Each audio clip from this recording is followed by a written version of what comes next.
अस्सलामुअलैकुम।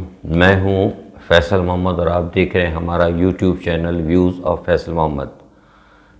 कल हमने आपको बताया था कि जो मामलात पाकिस्तान में चल रहे हैं और जिस तरीके से हुकूमत इन सारे मामलात को लेकर चल रही है उसके हम पर क्या असरात और क्या चीज़ें मुरतब होने जा रही हैं।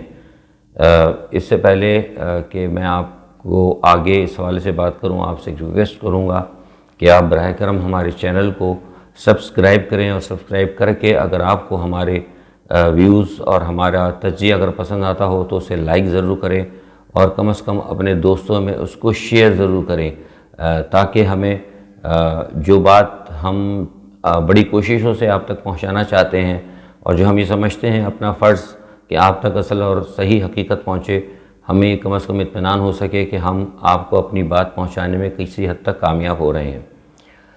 देखिए, हमने आपको 3 दिन पहले की बात कही थी कि ISI के जो चीफ़ का जो मामला था उस पे हुकूमत को चाहिए था कि कम से कम 20 या 21 तारीख तक उनको चाहिए था कि वो इस मसले को हल कर लेते, और ये यकीन दहानी भी कराई गई थी।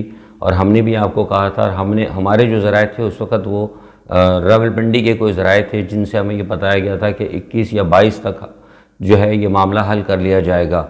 लेकिन उसके बाद आपने फिर देखा कि इमरान खान साहब ने इसको लेंथी कर दिया, और उसको लेंथी करने के बाद अब वो ISI के चीफ़ को अपने साथ लेके शुनी दिए है कि वो सऊदी अरब जा रहे हैं। देखिए, मैंने आपको एक बात बताई थी कि ये जो सिलसिला चल रहा है ये कोई अच्छी बात नहीं है, ये कोई हौसला अफजा नहीं है। देखिए, इमरान खान साहब ने एक वादा किया था पूरी कौम से कि वो पाकिस्तान में तब्दीली लेकर आएंगे, तो तब्दीली बुनियादी तौर पर वो होनी चाहिए थी जो कि महंगाई के हवाले से होती, जो कि कौम की सियासी ज़िंदगी या मुआशी ज़िंदगी या दूसरे मामलात को किसी हद तक बेहतर करने के लिए अगर वो तब्दीली होती तो बेहतर होती। लेकिन ऐसा वो नहीं हो रहा, बल्कि जो कुछ तब्दीली वो आ रही है वो तब्दीली ये हो रही है कि इदारों के अंदर उठापटक हो रही है, इदारों के अंदर मामलात को छेड़छाड़ किया जा रहा है। जो सिस्टम एक चल रहा था उस सिस्टम को दुरुस्त करने के बजाय उस सिस्टम को डिस्टर्ब किया जा रहा है। ख़ास तौर पर देखिए, अगर आप इदारों के ख्वाह वो अदलिया हो, आपने देखा बीच में कि मामला चला था काजी फ़ाइज़ ईसा का, तो वो अदलिया का मामला भी हमारा बड़ा ज़्यादा ख़राब हुआ। सारी दुनिया के अंदर पाकिस्तान की अदलिया जो है उसका एक मजाक बना। अब उसके बाद ये है, एक हमारा इदारा फ़ौज रह गया था। सारी दुनिया में लोग कहती थी कि पाकिस्तान की जो फ़ौज है या पाकिस्तान का इदारा है उसमें एक डिसिप्लिन है, और दुनिया मानती है और हकीकत भी ऐसे ही है।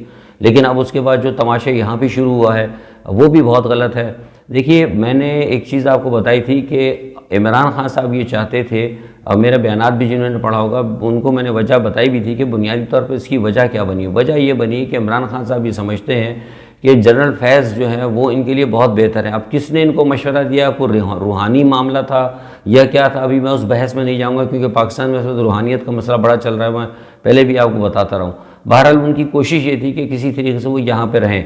तो अब मैंने जो आपको याद है कल भी एक वीडियो में बताया था कि पाकिस्तान के अंदर एक ये फ़ौज का जो एक इदारों का अपना सिस्टम होता है, तो उसमें ये होता है कि अगर आर्मी चीफ़ अगर आप उनको लाना चाहते हैं आर्मी चीफ़ के तौर पर जनरल फैज़ को, तो उनका कोर में जाना ज़रूरी है। तो ये बात मैंने आपको कल बताई थी, और मैंने कहा भी था कि इसको जो है फ़ौजी हमारे जो ज़्यादा मुझसे ज़्यादा जानते हैं डिपार्टमेंट के या इदारों के जो लोग हैं वो ज़्यादा उसके ऊपर तज्ज़िया दे सकते हैं, लेकिन मेरी मालूमात ये है कि कोर में जाना ज़रूरी है। तो इनको जब बाजवा साहब ने कहा कि जनाब आप इनको कोर में भेजें, इनका कोर में जाना ज़रूरी है, कोर के तजुर्बे के बाद जो है जो मिलिट्री का एक दस्तूर है उस हवाले से हम इनको ले सकते हैं, आर्मी चीफ़ भी आ जाएंगे और ये मामला दुरुस्त होगा। लेकिन इमरान खान साहब ये चाहते हैं, उनकी ख्वाहिश ये थी कि वो किसी तरह से डायरेक्ट ISI की चीफ़ से ही वो आर्मी चीफ़ बन जाएं। आपको तो आगे अगले चंद दिनों के अंदर जो है कुछ और बड़े तबादले होने वाले हैं, तो ऐसा तो कभी नहीं हो सकता। ये तो फ़ौज का एक फ़ौज जैसा कि हमारे मुल्क का एक आइन है, कानून है, इस तरह फ़ौज एक डिसिप्लिन इदारा है, उनकी भी एक छोटी सी एक कानून है और उनके कुछ अपने कवायद हैं, कुछ ज़वाबित हैं जिसके तहत वो काम करते हैं, जिनके तहत वो इदारा काम करता है, जिसमें उनकी सीनियरिटी का मसला होता है और शफलिंग का मसला जो भी है, जो जिस तरीके से वो करते हैं उनका एक अपना सिस्टम है।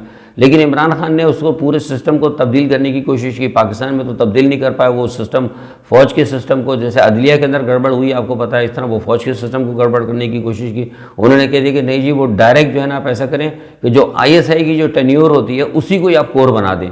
तो उस पर फिर जो है क्या कहते हैं आर्मी चीफ ने भी कहा और लोगों ने भी नहीं कहा, इवन के फिर जनरल फैज़ ने भी आकर कहा कि इस तरह आप ना करें, इस तरह सारा मामला बड़ा ख़राब हो जाएगा। और जो कुछ मैं भी आपके लिए करना चाहता हूँ या जो कुछ मैं एक पाकिस्तान के हवाले से या अफगानिस्तान के हवाले से जो कि हमारी एक अच्छी इसमें कोई शक नहीं कि जनरल फैज़ का जो टेन्योर है वो बहुत अच्छा है। मैंने अब मैं इसमें बात नहीं करूँगा, ये टाइम इतना नहीं होता।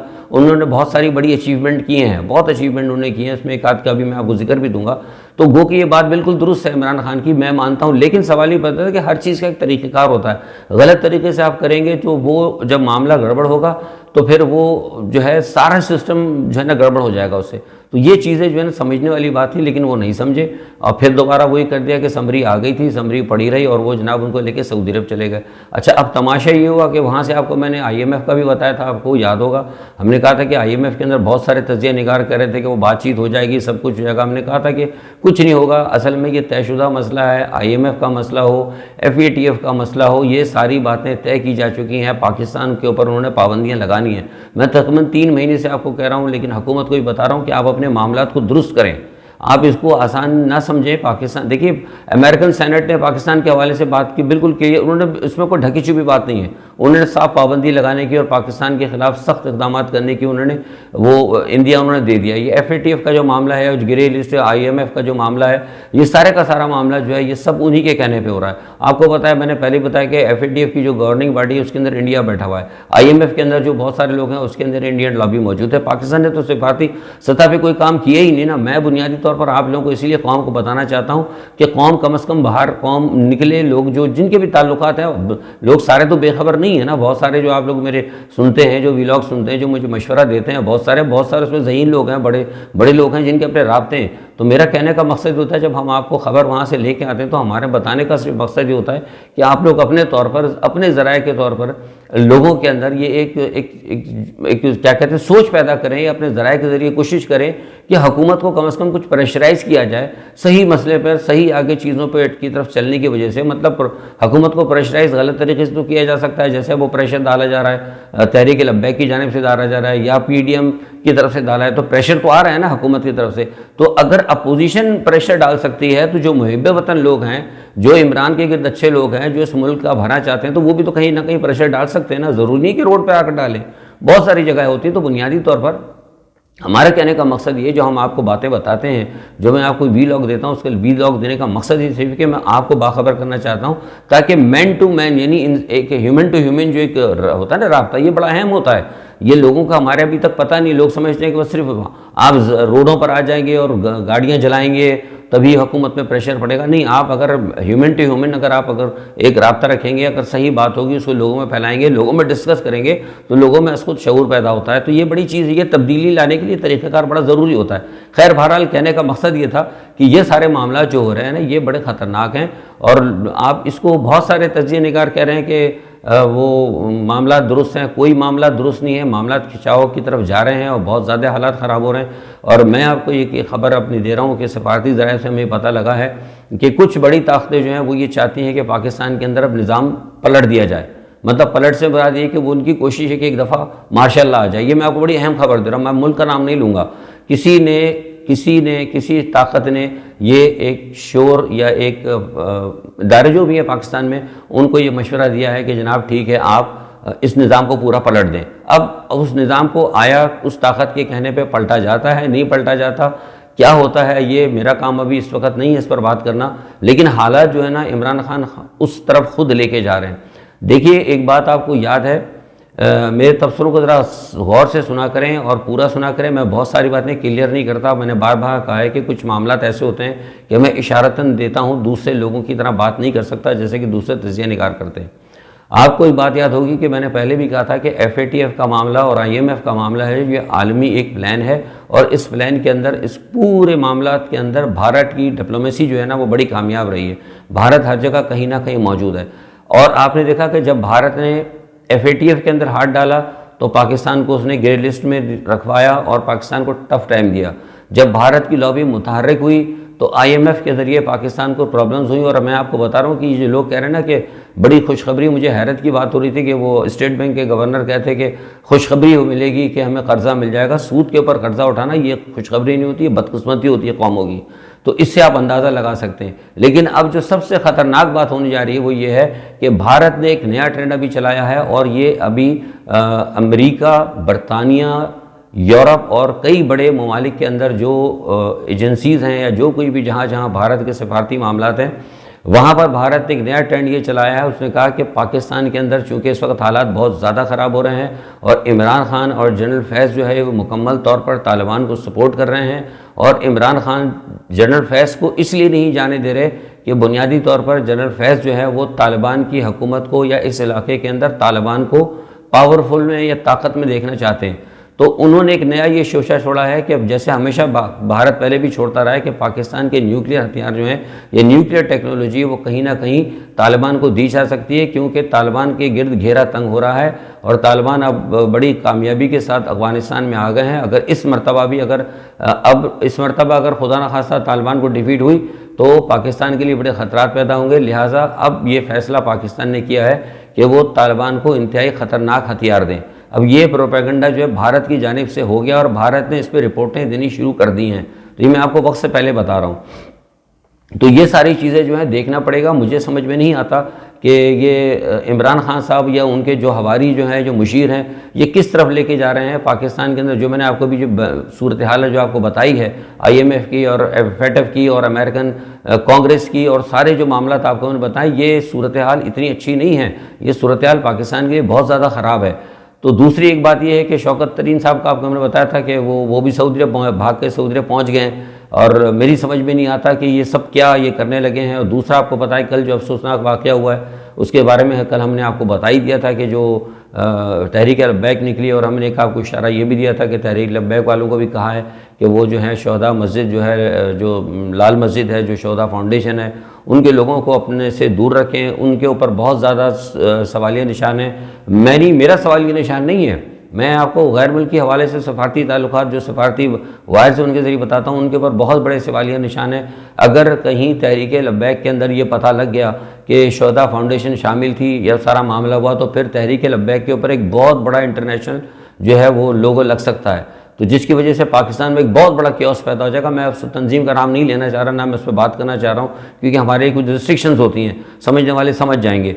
तो ये मामला जो है देखना होगा। दूसरा एक बात आपको मैं बता दूं कि हम जो हमारे वीलॉग्स को देखते हैं और सोच समझ के देखते हैं और गौर करते हैं, क्योंकि मैं सनसनी तो फैलाता नहीं हूँ। तो मैंने याद है आपको अखबार में भी बयान दिया था कि पाकिस्तान, ईरान, तुर्की और बांग्लादेश के अंदर जो है मोसाद के एजेंट सियासी और मजहबी जमातों में मौजूद हैं। उस वक्त कई लोगों ने हम पे बड़ा मजाक भी उड़ाया, लेकिन मैं किसी के मजाक की परवाह नहीं करता, ना किसी के मैं उसकी परवाह करता हूँ, क्योंकि हमने बात सही करनी है। को माने ना माने उसका मसला है।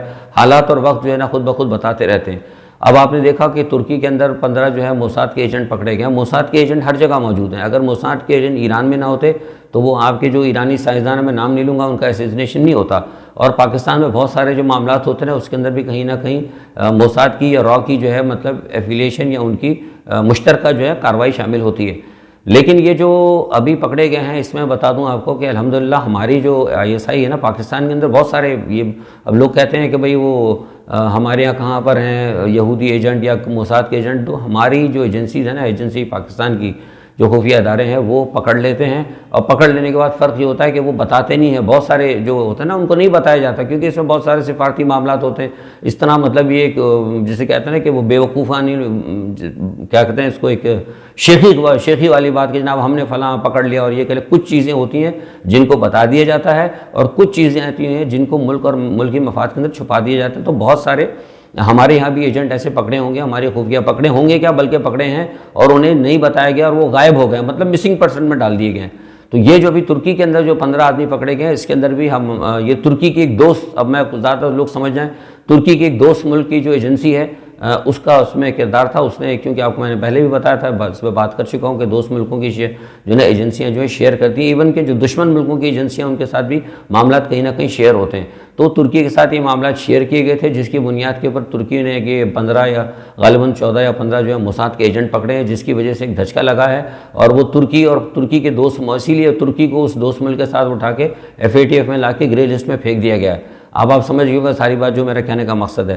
तो बात यह है कि इस वक्त पाकिस्तान के हालात बहुत ज़्यादा ख़राब हैं और हुकूमत को चाहिए, ख़ास तौर पे गुलजार साहब को चाहिए, मुझे नहीं पता कि इमरान खान साहब हालात इतने ख़राब हैं और लोग सड़कों पे निकले हुए हैं। पीडीएम जो है वो महंगाई के ख़िलाफ़ आ गई है, तहरीक लब्बैक जो है नामूस रिसालत के ऊपर यहाँ पर आ चुकी है और इमरान खान साहब भी सऊदी अरब चले गए, शेख रशीद साहब भी बाहर जाकर बैठ गए। वो मैच उनको पता समझ नहीं आता कि उस मैच देखना ज़रूरी था, उनको तो जाना ही नहीं चाहिए था, वो भी चले गए हैं। और सुना जो आपके जो इस्लामी जो आपके वज़ीर ममलिकत हैं जो दीन के हैं या पाकिस्तान के, वो भी सुना कुछ इसमें ज़्यादा दिलचस्पी नहीं ले रहे। तो मुझे तो ऐसा महसूस होता है कि किसी ख़ास तौर पर मुबैना तौर पर जो है एक ढील दी जा रही है ताकि इस सिस्टम को गिरा दिया जाए या इमरान की हुकूमत को रुखसत कर दिया जाए। लेकिन ये सारी बातें जो हैं ख़ुद इमरान खान ने देखनी होंगी, हमने नहीं देखना, या पाकिस्तान के अवाम ने नहीं देखना। जो हुकूमतें होती हैं जो अपने मामला चलाती हैं उनको देखना होता है कि वो किस तरीके से मामला को लेके चलें। यहाँ मैं आखिर में से एक बात बता दूँ कि पाकिस्तान के हालात हमेशा ख़राब होते हैं, आप सुनते रहते हैं, लेकिन यहाँ आज मैं जिस वक्त आपसे बात कर रहा हूँ आपसे हकीकतन बता रहा हूँ कि पाकिस्तान के हालात बेइंतहा ख़राब हैं और पाकिस्तान को अंदरूनी तौर पर बेइंतहा ख़तरात मौजूद हैं। और अगर ये मामला अगर एक हफ़्ते के अंदर दुरुस्त नहीं हुआ तो जो भी एक मैंने आपको बताया था कि एक क़ुव्वत जो कह रही है पाकिस्तान में निज़ाम को गिरा दो, हो सकता है कि एक हफ़्ते के बाद फिर इदारे जो हैं ये सोचने पर मजबूर हो जाएं, क्योंकि पाकिस्तान के जो अहम इदारे हैं, अब मैं नाम नहीं लूँगा, सिर्फ फ़ौज ही नहीं और भी बहुत सारे इदारे हैं, वो मुल्की सूरत हाल पर गुज़िश्ता 48 घंटे से जो सूरत हाल चल रही है उसके ऊपर वो बड़े बड़े इदारे जो अहम इदारे हैं जिसमें अदलिया भी होती है, फ़ौज भी होती है और बहुत सारे इदारे होते हैं, उन्हें पसे पर्दा उन्होंने सर जोड़कर मशवरे करने शुरू कर दिए हैं। इसी के साथ मैं आज सबसे ज़्यादा चाहता हूँ इंशाअल्लाह कल दोबारा जो भी खबरें होंगी उसके ऊपर आपसे ज़रूर तज्ज़िया दूँगा। तब तक के लिए अपना बहुत ख्याल रखिएगा। अल्लाह हाफ़िज़।